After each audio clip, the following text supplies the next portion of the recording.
Je m'appelle Gabrielle, j'ai fait ma 4e année de communication au Césacom, donc il y a quelques années maintenant en alternance. Ici, chez moi, ou dans des bars, dans des bibliothèques, des endroits sympathiques où on peut rencontrer des gens et pas être tout seul dans son canapé, ça a du bon parfois.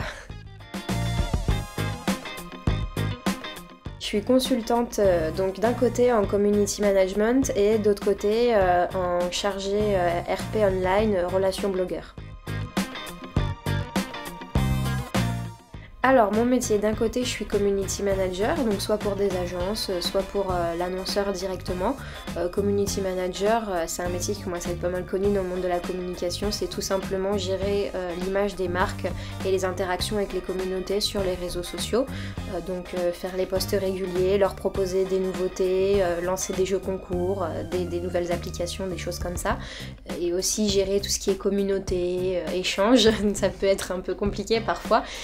Et de l'autre côté, pour les RP online, c'est s'occuper des relations blogueurs pour certaines marques. Par exemple, une marque qui va sortir une nouvelle collection, on va avoir envie de communiquer à propos de cette collection auprès d'une communauté de blogueurs ou de blogueuses.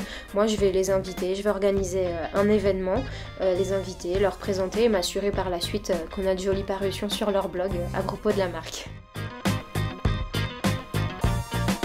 Le Césacom, ce qui m'a apporté, c'est déjà l'opportunité de pouvoir rentrer dans le monde de la communication, parce qu'en sortant d'une licence d'histoire et de journalisme, toutes les écoles de communication me fermaient leurs portes, à moins que je sois prête à refaire 3 années d'études pour refaire une licence de com, ce qui n'était pas le cas. Donc le Césacom, oui, ils m'ont accepté en 4e année en alternance, donc ils m'ont fait confiance, ils m'ont permis de gagner du temps. Donc l'alternance, c'est vraiment une chance parce que ça te permet d'avoir un pied dans le monde de l'entreprise tout en bénéficiant à côté des précieux conseils du Césacom et des professeurs et toute l'équipe pédagogique. Et c'est vrai qu'à côté aussi, il y a les compétitions qui sont vraiment top. Les compétitions du Césacom, tous les élèves du Césa savent à quel point elles sont enrichissantes. Et je pense que c'est pendant ces compètes que j'ai le plus appris parce qu'on est en situation réelle en fait. Et c'est un peu ce que je fais tous les jours maintenant en élaborant mes stratégies pour mes clients. C'est des compètes. Pour ceux qui veulent se lancer à leur compte, c'est avoir confiance en vous, pas forcément écouter les personnes qui peuvent être parfois trop réticentes autour de vous. Enfin voilà, surtout si vous sortez du Césacom, vous avez un bagage, vous avez de quoi vous lancer. Après je pense que c'est important de savoir aussi apprendre des autres, se faire des expériences. Je me suis pas lancée à mon compte tout de suite, avant j'ai été dans des agences, que ce soit sur des relations publiques, même sur du référencement web, des choses comme ça.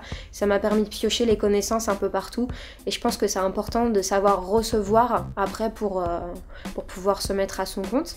Et sinon pour les gens qui ont envie de travailler, de faire ce métier là plutôt en agence ou chez l'annonceur, je pense que pour être community manager, faut vraiment tous les jours enrichir sa culture générale et s'enrichir vis-à-vis des nouveautés digitales parce que tous les jours ça change. Et concernant les RP online, là faut être passionné par le blog et je pense qu'il faut être soi-même blogueur pour bien comprendre ce monde là.